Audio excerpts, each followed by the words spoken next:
Hello dear friends, welcome to my YouTube channel Adarsh institute of English. आज की video का हमारा टॉपिक है long question of the poem. जो पोएम है आपकी अ पोएम ऑफ डेडिकेशन, जो कि बीए फाइनल की पोएम है। अ पोएम ऑफ डेडिकेशन, समर्पण की एक कविता, जिसे कंपोज किया है निजिम एजकिल ने। आज इस पोएम का लॉन्ग क्वेश्चन देखेंगे, जो कि मोस्ट इम्पोर्टेंट है। क्वेश्चन लिखा है कि write a critical appreciation of the poem a poem of dedication composed by Nissim Ezekiel. Nissim Ezekiel ने जो पोएम लिखी है, टाइटल है जिसका अ पोएम ऑफ डेडिकेशन, इसका क्या लिखिए, क्रिटिकल एप्रिसिएशन, ये लिखना है। तो इसका आंसर है, सबसे पहले हेडिंग है इंट्रोडक्शन। तो लिखा है Nissim Ezekiel is a great poet of English literature. Nissim Ezekiel English literature के एक महान पोइट हैं। ही इज, वह हैं, एन इंडियन पोइट, वह एक भारतीय पोइट हैं। He has composed many poems, उन्होंने बहुत सारी पोएम्स लिखी हैं। अ poem of dedication is one of them, a poem of dedication उन्हीं में से एक है जो बहुत सारी पोएम्स उन्होंने लिखी हैं। It is most famous poem, ये एक अति प्रसिद्ध, बहुत प्रसिद्ध या फेमस पोएम है। निजिम एजकिल वाज अ मेंबर, ये एक मेंबर थे। किसके मेंबर थे? ललित कला अकेडमी, इसके मेंबर थे। और साहित्य अकेडमी, इन दोनों के, साहित्य अकेडमी के और ललित कला अकेडमी के, इन दोनों के क्या थे? Member.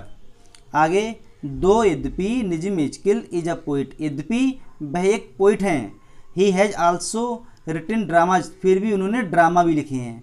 And some good plays to his credit, और कुछ प्ले हैं जिनके लिए उन्हें क्रेडिट मिलता है या जिसके लिए उन्हें श्रेय दिया जाता है। ये था इसका इंट्रोडक्शन। नेक्स्ट हेडिंग है डेवलपमेंट ऑफ थॉट। इसमें क्या है? A poem of dedication is a very famous poem, ये बहुत ही प्रसिद्ध पोएम है निजिम एजकिल की। When Nissim Ezekiel had gone to England, जब वह निजिम एजकिल इंग्लैंड गए थे। ही हैड टू स्टे, उन्हें ठहरना पड़ा। कहाँ? इन अ बेसमेंट में ठहरना पड़ा, जिसे कहते हैं अंडरग्राउंड जो मकान होता है उसमें ठहरना पड़ा। सो इसलिए ही कुड नॉट सी, वह नहीं देख सकते थे एनीथिंग, कुछ भी, फ्रॉम देयर, वहाँ से, इसलिए उस बेसमेंट से वह कुछ भी नहीं देख सकते थे। ही कुड ओनली हियर, वह केवल सुन सकते थे। द वॉइस, आवाज़, ऑफ द चिल्ड्रन, बच्चों की, प्लेइंग आउटसाइड, जो बाहर खेल रहे थे। वे केवल उन बच्चों की आवाज़ के लिए सुन सकते थे जो बाहर खेल रहे थे या खेला करते थे। He could only imagine, imagine means कल्पना करना, वह केवल कल्पना कर सकता था। अबाउट, बारे में, द आउटसाइड, बाहर के, साइड, दृश्य, वह केवल बाहर के दृश्य के बारे में कल्पना कर सकता था। ही रोट, वह लिखते थे या लिखी थी। The present poem a poem of dedication, जो आपकी poem a poem of dedication है, उसके लिए उन्होंने कंपोज किया था इंग्लैंड में। इंग्लैंड डबल किया, इंग्लैंड में, इन इज बेसमेंट, जब वे अपने बेसमेंट में रहते थे तब उन्होंने इस पोएम के लिए कंपोज किया था। फ्रॉम हिज बेसमेंट, अपने बेसमेंट रूम से। The poet only, the poet कभी, ओनली केवल, इमेजिन कल्पना कर सकता था। About the site of outside, मतलब जब वह बेसमेंट में रहता था तो वह पोइट केवल बाहर का जो दृश्य कैसा हो सकता है उसकी केवल इमेजिन कर सकता था कि दृश्य आखिर हो कैसा सकता है वो। ये थी आपकी सेकेंड हेडिंग। उसके बाद आती है heading number 3, central idea of the poem, poem का सेंट्रल आइडिया। तो क्या हो जाएगा? द पोएम, पोएम का नाम क्या है? अ पोएम ऑफ डेडिकेशन, जिसे लिखा है निजिम एजकिल ने। It is his one of the best poem, ये उसकी सबसे बेस्ट पोएम्स में से एक पोएम्स है। इन दिस पोएम, इस पोएम में, द पोइट डिस्क्राइब्स, कवि वर्णन करता है, दैट ड्यूरिंग हिज स्टे, कि जब वह, ड्यूरिंग होता है दौरान, स्टे ठहरा हुआ इन इंग्लैंड, जब वह इंग्लैंड में ठहरा हुआ था या अपने इंग्लैंड में ठहरने के दौरान। ही lived in a basement chamber, तब वह बेसमेंट चैम्बर यानी अंडरग्राउंड मकान में रहता था, रूम में रहता था। ही सा, उसने देखा, ओनली 2 स्मॉल मीडोज, वह या उसने केवल 2 छोटे चारागाह देखे। And a bit of sky, और थोड़ा सा स्काई, मतलब उसने केवल एक चारागाह और 2 चारागाह और थोड़ा सा आकाश देखा या आकाश देख सकता था। He did not see children playing, वह बच्चों को खेलता हुआ नहीं देख सकता था, but he heard their noise, लेकिन वह उनकी आवाज़ सुन सकता था। मतलब बच्चे खेलते हैं तो वह जब वो उनके जब वे खेल खेल रहे होते हैं तो उन्हें तो वो नहीं देख सकता, लेकिन जो खेल खेल कर वो चीखते हैं, चिल्लाते हैं, आवाज़ करते हैं, शोर मचाते हैं, उनके शोर को सुन सकता है, उन्हें देख नहीं सकता। The window of his room, उसके जो रूम कमरा, उसके कमरे के जो विंडो हैं बर कर्टेनेड, कर्टेन होता है पर्दा, मतलब उसके कमरा या उसके कमरे के विंडो पर पर्दे टंगे हुए हैं। सो ही कुड नॉट सी, इसलिए वह नहीं देख सकता व्हाट वाज हैपनिंग, होता है होना, देयर वहाँ, आउटसाइड हिज रूम, कि वहाँ उसके कमरे से बाहर क्या हो रहा है। नेक्स्ट हेडिंग है theme of the poem, poem का विषय। तो the theme of the poem, poem का जो थीम है इज वेरी क्लियर, ये वेरी क्लियर है, बहुत स्पष्ट है। द पोइट लिव्स, कवि रहता है, इन अ बेसमेंट चैम्बर, कवि एक बेसमेंट चैम्बर में रहता है।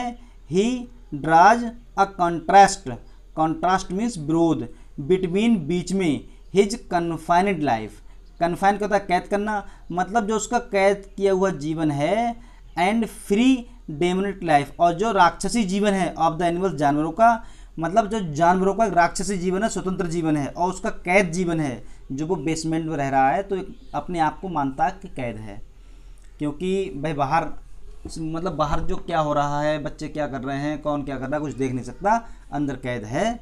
वैसे कैद नहीं है, वैसे तो बाहर निकल सकता है, लेकिन वैसे जब कमरे में से कुछ दिखाई नहीं दे सकता तो इस तरह से कैद है। तो ये कह रहे हैं पोइट जो है एक अपना उसका जो कैद जीवन है उसकी और जानवरों के राक्षसी जीवन, इनके बीच में जो कॉन्ट्रास्ट विरोध है उसका वर्णन करता है, उसका चित्रण करता है। एंड फिशेस, जैसे मछलियाँ, वैसे फिश जो होता है, फिश मीन्स मछली, इसमें एस या यस नहीं जोड़ते हैं, क्योंकि फ़िश एक मछली है तब भी फ़िश, और बहुत सारी मछली हैं 2-3 तब भी फ़िश, ये नहीं लगाते हैं। लेकिन अगर ये लगा हुआ है, जैसे इसमें लगा हुआ है FISHES फिशेस, जब ये लगा हुआ है तो इसका मतलब ये कि विभिन्न प्रकार की मछलियाँ, लिविंग इन द सी, जो समुद्र में रह रही हैं। द सी, समुद्र, प्यूरिफाइज हिज माइंड, उसके माइंड को प्यूरिफाई, पवित्र कर देता है। इट मेक्स हिम, ये उसे बनाता है, फुल चीयरफुल, पूर्ण प्रसन्न बना देता है। ही शट्स हिज आइज, कभी अपनी आंखें बंद कर लेता है, एंड ट्राइज टू सी, और प्रयास करता है टू सी, देखने का, वह विद हिज इंसाइट, मतलब अंतरात्मा या अंतर्दृष्टि से देखने का प्रयास करता है। ही, वह इमेजिन्स, कल्पना करता है, how happy he was in his country, वह ये कल्पना करता है कि जब वह अपने कंट्री में था तो वह कितना प्रसन्न था। ही गेट्स इंस्पायरेशन, वह उसे प्रेरणा मिलती है या वह प्रेरणा प्राप्त करता है, फ्रॉम द सी, समुद्र की वेव्स, धाराओं से, लहरों से, समुद्र की लहरों से उसे प्रेरणा मिलती है। दैट इफ कि यदि मैन मेक्स कॉन्स्टेंट स्ट्रगल, क्या होता है कॉन्स्टेंट मीन्स लगातार, और स्ट्रगल संघर्ष, यदि व्यक्ति लगातार संघर्ष करता है, ही कैन होप, वह आशा कर सकता है, टू अटेन, प्राप्त करने की, मैनी थिंग्स, बहुत सारी वस्तुएं, तब वह बहुत सारी वस्तुओं को प्राप्त करने की आशा कर सकता है। उसके बाद है आपकी अगली हेडिंग जिसका नाम है मैसेज ऑफ लास्ट स्टेंजा, जो उसकी लास्ट स्टेंजा है पोएम की, उसमें पोइट ने क्या कहना चाहा है। तो लिखा है इन द कंक्लूडिंग स्टेंजा, जो लास्ट की निष्कर्ष वाली स्टेंजा है, द पोइट एक्सप्रेसिस, कवि वर्णन करता है, द आइडिया, विचार, कवि विचार का वर्णन करता है, व्हाट डिफरेंट पीपल वांट, कि विभिन्न प्रकार के लोग क्या चाहते हैं, टू गेट, प्राप्त करना, इन दिस वर्ल्ड, संसार में, कि विभिन्न प्रकार के लोग इस संसार में क्या प्राप्त करना चाहते हैं। सब हैंकर, कुछ इच्छा करते हैं, फॉर बाइट गॉड, विस्तृत ईश्वर की, लाइक रेंज, ईश्वर जैसे समान या ईश्वर जैसे विशाल रेंज क्षेत्र की, ऑफ थॉट, विचार की। अदर डिजायर, दूसरे इच्छा करते हैं, टू अचीव, प्राप्त करने की, स्किल, कुशलता, एंड स्ट्रेंथ, ताकत, बहुत, ऑफ द मैन, उस आदमी की, हु फाइट अ बुल, जो साढ़े बैल से लड़ते हैं। कुछ लोग कुशलता प्राप्त करना चाहते हैं या उन लोगों की तरह ताकत प्राप्त करना चाहते हैं जो बैल से लड़ते हैं। देयर आर, हैं, सम अदर्स, कुछ दूसरे भी हैं, हु वांट, जो चाहते हैं, योगी, कॉन्सेंट्रेशन, ये योगी आदित्यनाथ नहीं है, कहीं आप सोचते हो कि ये CM है, तो वांट चाहता है, योगी का कॉन्सेंट्रेशन होता है ध्यान, मतलब कुछ लोग ये चाहते हैं जिस तरह से योगी लोग अपना ध्यान केंद्रित करते हैं कि इस तरह से ध्यान केंद्रित करें एंड अनलिमिटेड पावर्स, और अनंत शक्ति या असीमित शक्ति प्राप्त करें। बट लेकिन the poet does not want, कवि नहीं चाहता है, एनी ऑफ दीज थिंग्स, इन कार्यों में से कोई कार्य, फॉर हिमसेल्फ, स्वयं के लिए। लेकिन पोइट इन कार्य में से किसी भी कार्य को स्वयं के लिए नहीं चाहता है। He wants only human balance, वह केवल मानव ही बना रहना चाहता है। ही वांट्स, वह चाहता है, to good to all the mankind, वह चाहता है कि वह पूरी जो मानव जाति है या मैनकाइंड मानव जाति है, मानवता है, उसके प्रति अच्छा बना रहे। उसके बाद है next heading language of the poem, poem की भाषा। The poet has composed this poem, कवि ने इस पोएम को कंपोज किया है ड्यूरिंग हिज स्टे, जब वह ठहरा हुआ था इन इंग्लैंड, इंग्लैंड में। जब वह या पोइट इंग्लैंड में ठहरा हुआ था तब उसने इस पोएम को कंपोज किया था। ही वॉज लिविंग, वह रह रहा था इन द बेसमेंट चैम्बर, वह एक बेसमेंट चैम्बर में रह रहा था। द पोइट, कवि, neither delight, sorry the poem, ये कविता, नाइदर, ना ही, डिलाइट्स अस, ये कविता ना तो हमें आनंदित करती है, दो बार लग गया ये, नॉर इट इंस्ट्रक्ट अस, ना ही हमें कोई निर्देश देती है। It does not add to our knowledge, और ना ही ये कविता हमारी नॉलेज को बढ़ाती है। इवन यहाँ तक कि its language has no charm for us, its language, इसकी जो भाषा है, has no charm for us, इसका हम पर कोई आकर्षण भी नहीं है। मतलब इस पोएम में इसकी जो भाषा है वो हमारे लिए सुंदर नहीं है। लास्ट हेडिंग है आपकी कंक्लूजन, कंक्लूजन, निष्कर्ष। तो लिखा है in this way we can say that, इस प्रकार हम कह सकते हैं कि Nissim Ezekiel is a great poet of English literature, Nissim Ezekiel English literature के एक महान पोइट हैं। He is a famous poet of our country, वह हमारे देश के एक महान कवि हैं, फेमस कवि हैं। द प्रेजेंट पोएम, जो प्रेजेंट पोएम है आपकी, अ पोएम ऑफ डेडिकेशन, ये उनकी फेमस पोएम है।